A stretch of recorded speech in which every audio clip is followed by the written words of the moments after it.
જે દેશમાં નારીઓનું પૂજન થાય છે, નારીઓનું સન્માન થાય છે, એ દેશમાં નારીઓની કંઈક અલગ જ હાલત છે. નારી શક્તિની વાતો કરતી સરકાર જ્યારે અત્યારે અહીંની વાત કરવામાં આવે તો પોતાના હકની લડાઈ માટે, પોતાના પૈસા લેવા માટે પણ એને ઘણી બધી મહા મહેનત કરવી પડે છે, ઘણી બધી રાહ જોવી પડે છે. એને લઈને કોઈ વ્યવસ્થા નથી.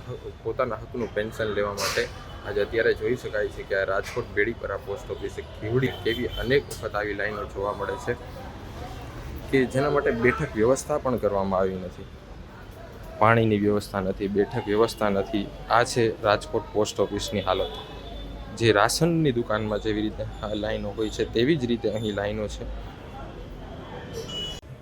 માનવતાની દ્રષ્ટિએ આ દ્રશ્ય જોતાં ખૂબ જ દુઃખ થાય છે કે માતાઓ અને બહેનોને આ લાઈનમાં ઊભું રહેવું પડે છે. માત્ર ન્યૂનતમ અંદાજિત 1250 રૂપિયા જેટલું પેન્શન માટે કલાકો સુધી લાઈનમાં ઊભું રહેવું પડે છે, જેના માટે કોઈ પણ સરકાર દ્વારા વ્યવસ્થા નથી. સરકારની મોટી મોટી વાતો માત્ર પાયાવિહોણી છે અને સરકારને ખરેખર ગ્રાઉન્ડ ઝીરો લેવલે કોઈ પણ જાતની કામગીરી નથી થતી એવું આ ચિત્ર દ્રશ્યમાન કરે છે. વૃદ્ધ માતાઓની કેવી વેદના હશે જે આપ દ્રશ્ય ઉપરથી સમજી શકો છો.